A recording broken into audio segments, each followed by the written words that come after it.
ঋতু পরিবর্তনের এই সময় ঘরে ঘরে শুরু হয়েছে সর্দি কাশির উৎপাত। কেউ ভুগছেন হালকা জ্বরে, কেউ আবার ভুগছেন শুকনো কাশিতে। নানা রকম ওষুধ খেয়েও শুকনো কাশি কমানো যাচ্ছে না। আবার অনেকেই চিন্তায় রয়েছেন বাড়ির বয়স্ক এবং নতুন সদস্যদের কিভাবে সুস্থ রাখবেন। আর এই সমস্ত বিষয়গুলি নিয়েই নিজের মতামত জানিয়েছেন একজন রেজিস্টার্ড মেডিকেল প্র্যাকটিশনার নিমাই চন্দ্র শীল। তিনি জানিয়েছেন যে এই সময় একটু সাবধানে থাকলেই নিজেকে সুস্থ রাখা যায় বা কখন চিকিৎসকের কাছে যাওয়া প্রয়োজন ইত্যাদি বিষয়গুলি সম্পর্কে তিনি বিস্তারিত জানিয়েছেন। বলছি যে এই সময় এখন ভীষণভাবে ঠান্ডা লাগার একটা সমস্যা দেখা দিচ্ছে, বা এই সিজন চেঞ্জের সময় এটা বারবারই হয়। তো এটা কেন হচ্ছে?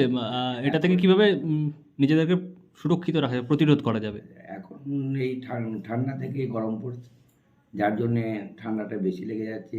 কারু গলা ব্যথা, কারু গলা বসা, হ্যাঁ, কারু মাথা ধরা, কারু সামান্য জ্বর, হ্যাঁ, এগুলো থেকে এখন মোটামুটি মাস্ক ব্যবহার একটু করতে হবে, হ্যাঁ, যাতে ধুলো ধোঁয়া কিছু না লাগে, হ্যাঁ, আর মানে গরম খাবার খেতে হবে, হ্যাঁ, আর গরম জলে গার্গেল করতে হবে, হ্যাঁ। খুব অসুবিধা যদি হয় তখন হসপিটালে যেয়ে একটু ওষুধপত্র খেলেই ভালো হয়। আচ্ছা, মানে বাচ্চা বা যারা একটু বৃদ্ধ বয়স্ক রয়েছেন তারা কিভাবে মানে নিজেদেরকে সুরক্ষিত রাখবেন? তারা মানে বাড়িতে থাকে, হ্যাঁ, ঠিকই আছে, একটু খাবারের নিয়মকানুন করবে, গায়ে একটা যে কোনো গেঞ্জি ব্যবহার করবে, সমস্ত কিছু খুলে যাতে না দেয়, তাহলে ভালো হয়, তাহলে ঠান্ডাটা কম লাগবে।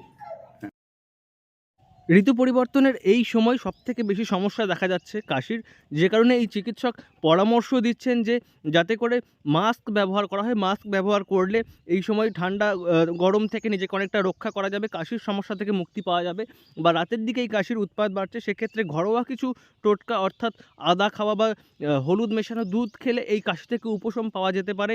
এবং 7 দিনের বেশি যদি কাশি চলতে থাকে সেক্ষেত্রে চিকিৎসকের কাছে যাওয়া এবং সেখান থেকে জানিয়ে ওষুধ খাওয়া ইত্যাদি বিষয়গুলি সম্পর্কে তিনি জানিয়েছেন। যদিও তিনি বলছেন যে এখন যথেচ্ছ পরিমাণে অ্যান্টিবায়োটিকের ব্যবহার বেড়ে গিয়েছে, যা চিকিৎসক বা রেজিস্টার্ড কোনো মেডিকেল প্র্যাকটিশনার প্রেসক্রাইব না করা সত্ত্বেও অনেকে নিজের মন মর্জি মতো অ্যান্টিবায়োটিক খাচ্ছেন। এক্ষেত্রে তা শরীরের জন্য অত্যন্ত ক্ষতিকর হয়ে উঠছে। এই জায়গা থেকে নিজেদেরকে বিরত থাকার জন্য পরামর্শ দিয়েছেন এই এখন এই রেজিস্টার্ড নাক মেডিকেল দিয়ে প্র্যাকটিশনার। এই যে ঠান্ডা, তাতে নাক দিয়ে জল আসা, হাঁচি, কাশি, হ্যাঁ, এগুলো হয়ে যাচ্ছে।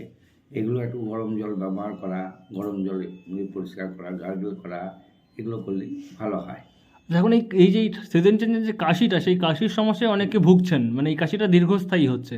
তো হ্যাঁ, সেই কাশিটা কিভাবে কমানো যেতে পারে? হ্যাঁ, এই কাশিটা যে হচ্ছে, এটা এই কমন কোল্ড, যার জন্যে এটা হচ্ছে, হ্যাঁ, অতএব এটা এই দিনের দিকে যদি কম হয়, রাতের দিকে বেশি হয়। এই রাতের দিকে শুলে পরে কিন্তু বেশি হবে, হ্যাঁ, কারণ এই যে গরম থেকে ঠান্ডা, হ্যাঁ, এই ঠান্ডা থেকে গরম, হ্যাঁ, যার জন্যে এই জিনিসটা হচ্ছে। তো এক্ষেত্রে ঘরোয়া কোনো উপায় রয়েছে যেটাতে কিছুটা এই কাশিটা প্রিভেন্ট করা যায়, মানে একটু হ্যাঁ, প্রতিরোধ করা যায়?